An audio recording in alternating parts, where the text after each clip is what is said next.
Hi, and welcome back to Games Overboard. I'm Brian. I'm Deanna. We're going to talk about a game today that we have physically worn a copy out of. This has only happened with one other game, and we absolutely love this game. It's a partnership trick-taking game called... Tichu! Tichu is a great card game. What's in the box? Cards, because we said it was a card game. That's all that's in it, is just cards.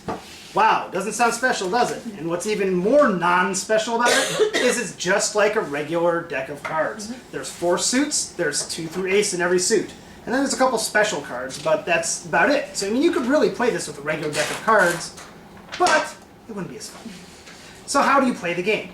Tichu is a game that you're trying to get 1,000 points between you and your partner. And you do that by collecting points in a trick, which we'll talk about tricks in a second, and also by going out first. Yes, you're trying to get rid of your cards faster than anybody else in the game. And if you can do that successfully in a repetitive basis, you're going to win the game. So to start the game, everybody gets 8 cards, and then a group of 6 cards.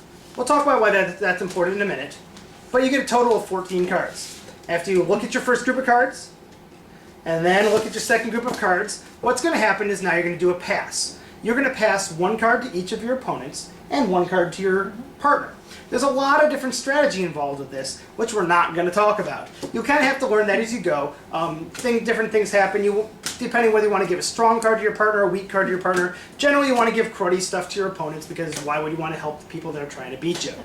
But that's about it. So you're going to pass some cards. And you'll see how this makes a little more sense later on. We're just going to pass them to each other because we don't have Partners. 2 other people. Now what happens is the actual trick part of the game. A trick will be any one sequence of cards until somebody wins and plays the highest hand and collects all the cards in the middle. There are different leads you're allowed to do.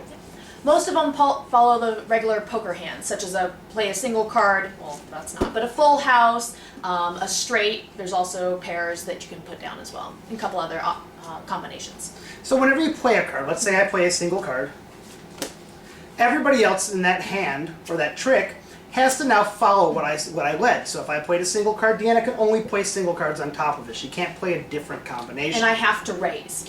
She has to raise, if she so chooses to play. She is allowed to pass if she decides she does not want to play at that time.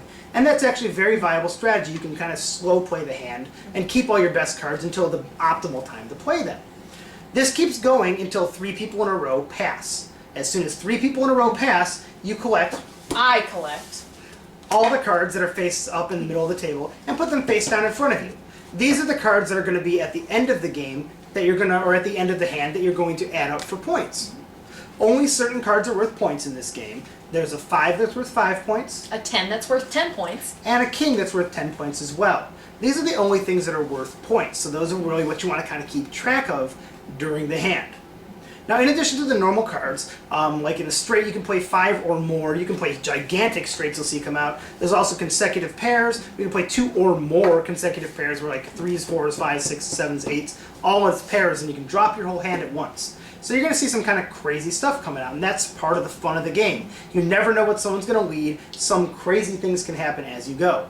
The last combination of cards you can play is called a bomb. Bombs are crazy. Bombs can be played out of order, out of sequence, and they don't have to match anything that's led. There are 2 different kinds of bombs. There's a 4 of a kind, bomb, or there's a straight flush.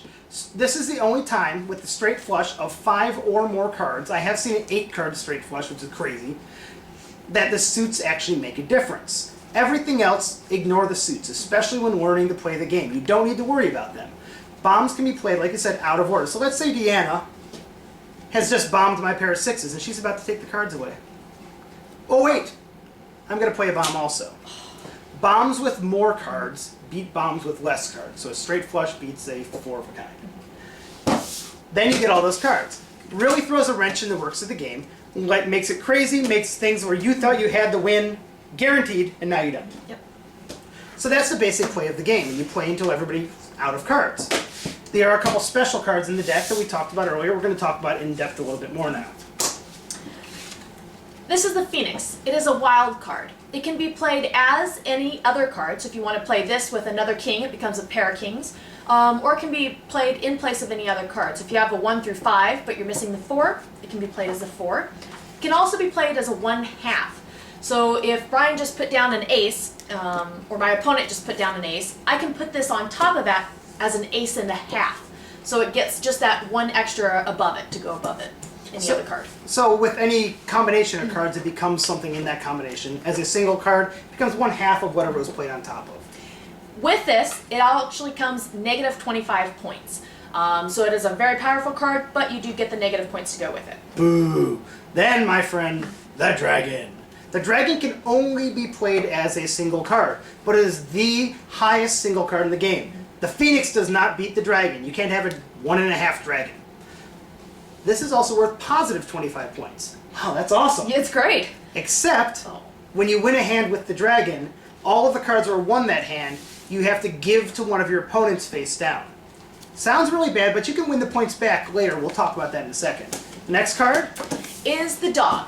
The dog can only be played by yourself if you have the lead. So once I get the lead, I can play the dog. The lead actually passes to the partner. So that way he can try and go and put down as many cards as he can and try and go out. It's really great for trying to pass that to try and make sure that you both go out 1-2 for extra points, which we'll talk The about dog can be a really bad card to have in your hand sometimes and a really good card to have in your hand. So you learn to use it a little bit better. And the last card is called the Mahjong. Mahjong does a couple different things, or the 1. The 1 can be played by itself, and it's just the 1. It's the lowest card in the deck. Or it can be played as part of a straight, like a 1, 2, 3, 4, 5, 6, 7. You can play it as the bottom end of the straight. So it's kind of versatile like that. The best thing about it, though, is that it gives you the lead at the beginning of each hand. Whoever has the 1 in their hand gets the lead. They don't have to play the 1, but they can if they want to, and if not, they have the general lead. Along with the 1 also comes a wish. The wish is asking of all the other players in the game for a card. Let's say I draw this and I say, play it by itself, and I wish for a 3. So if Deanna has a 3 in her hand, she's got to play it. There's a lot of other rules with the wishing that is probably the most complicated rule in the game. Look up online. After you play the game a little while, you'll kind of understand what's going on. Email us any questions. The wish can get a little complicated, but it's the only complicated part of the game, really. So those are the 4 cards. So here's what happens. Everybody's playing all their cards. And it comes down to somebody's gone out first. Woo-hoo.